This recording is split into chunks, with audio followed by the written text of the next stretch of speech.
Bonjour Audrey Missonnier. Bonjour. Vous êtes professeur associé à Montpellier Business School et vous avez notamment travaillé sur la question de la transmission d'entreprise au sein d'une même famille. Vous avez travaillé avec votre collègue Annabelle Jaouen. Alors vous relevez déjà dans vos travaux que la France est l'un des pays où cette transmission au sein d'une même famille se fait le moins.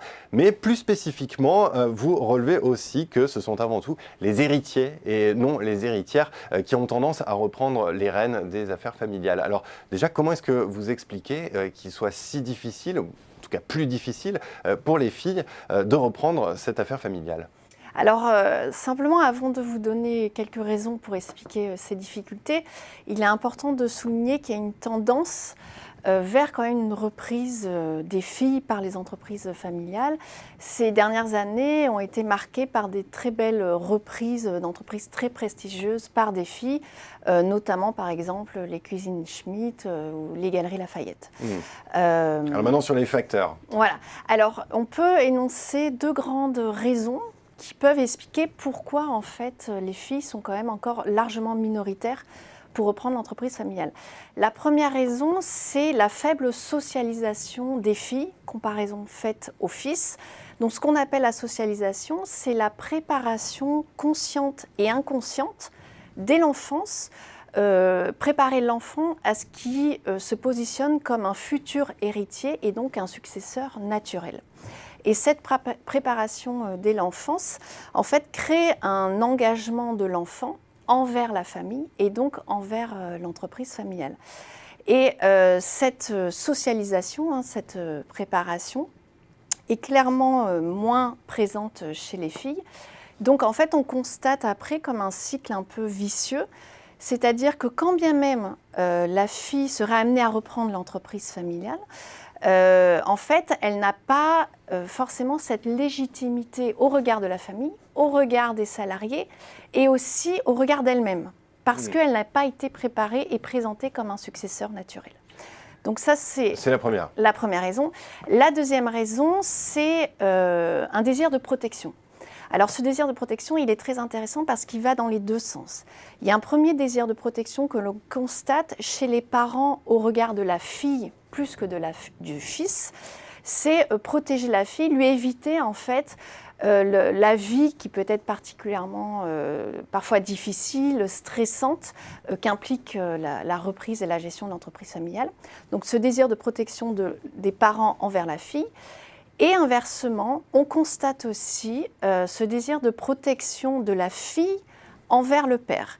Protéger le père, c'est, on nous a expliqué plusieurs fois, les filles, qu'en fait, elles n'avaient pas osé aborder le sujet de la transmission par peur de mettre mal à l'aise le père, de lui rappeler qu'en fait, un jour, il faudra qu'il laisse la place et de le ramener à sa situation de simple mortel. On est donc dans des facteurs psychologiques profondément ancrés. Et oui, et donc inconscients. Et c'est pour ça aussi que c'est pas évident. Et une fois que la reprise est effective, est-ce que les filles sont confrontées à des difficultés spécifiques ? Oui. Alors, encore une fois, et fort heureusement, c'est en train quand même d'évoluer, de changer. Mais quand bien même, il y a beaucoup de femmes se retrouvent face à ce qu'on appelle une injonction paradoxale. Elles sont face à des choix, des rôles qui semblent quand même difficilement compatibles. Et ces rôles incompatibles, c'est d'un côté la famille et d'un côté l'entreprise. Et cette incompatibilité vient de messages provenant de la famille qui sont souvent aussi inconscients. C'est reprend l'entreprise familiale, assure la pérennité de l'entreprise et en même temps donne des enfants à la famille. Donc il faut arriver à concilier la reprise de la société et en même temps gérer une vie de famille, consacrer du temps.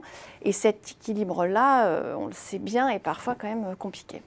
Qu'en est-il de la rivalité éventuelle avec la fratrie, en particulier les frères ? Est-ce que là aussi, on peut y voir un frein à la transmission par les filles ? Oui, alors évidemment, ça peut tout à fait arriver. Si par exemple le frère aîné n'est pas choisi, entre guillemets, mais c'est la fille, la seconde fille, qui a la préférence, entre guillemets, qui reprend la société, ça peut créer effectivement des tensions familiales parce qu'un sentiment d'injustice, ça touche l'ego. Et donc ces tensions familiales peuvent tout à fait être transposées au sein de l'entreprise. Tout à fait. Dernière question, vous l'avez souligné, hein, on est sur une trajectoire plutôt de correction de la situation. Néanmoins, comment est-ce qu'on peut aller plus vite? Comment est-ce qu'on peut faire en sorte qu'il y ait autant de filles que de garçons qui reprennent les entreprises familiales? Alors oui, on peut énoncer 4 pistes tout à fait intéressantes et faciles quelque part. La première, c'est vraiment une socialisation très précoce de la fille. Donc impliquer la fille dès le plus jeune âge, et ça passe aussi tout simplement par des jobs d'été qui se font au sein de l'entreprise familiale. Et ça va favoriser l'acceptation de la fille progressivement au sein de l'entreprise pour plus tard. Donc première piste. Deuxième, c'est aussi d'encourager la fille à avoir une expérience en dehors de l'entreprise familiale avant d'intégrer la structure. Pour se forger une légitimité. Exactement, une confiance. Troisième piste, c'est, alors ça a l'air évident, mais ça ne l'est pas toujours, malheureusement, c'est vraiment favoriser la communication entre le père et la fille. Et cette communication est indispensable en vue de préparer la transmission et d'assurer le bon passage de relais. Et quatrième préconisation, c'est vraiment le message que je voudrais faire passer, c'est que la fille, c'est important qu'elle comprenne ce qu'on appelle les ombres du père. C'est-à-dire que la transmission peut représenter chez les pères une peur aussi de lâcher prise, de laisser partir entre guillemets le bébé, et de ne plus avoir sa place dans l'entreprise, dans la famille, dans la société. Et cette transmission peut être aussi rappeler que voilà, que l'âge de la retraite et finalement la fin de vie, entre guillemets, peut arriver. Donc plus il y a une compréhension du repreneur et dans ce cas-là de la fille, de ces ombres-là, de ces peurs-là, et mieux pourra se passer la transmission. Il s'agit donc de travailler encore une fois sur des facteurs psychologiques profondément ancrés. Merci beaucoup Audrey Missonnier pour cet éclairage. Merci.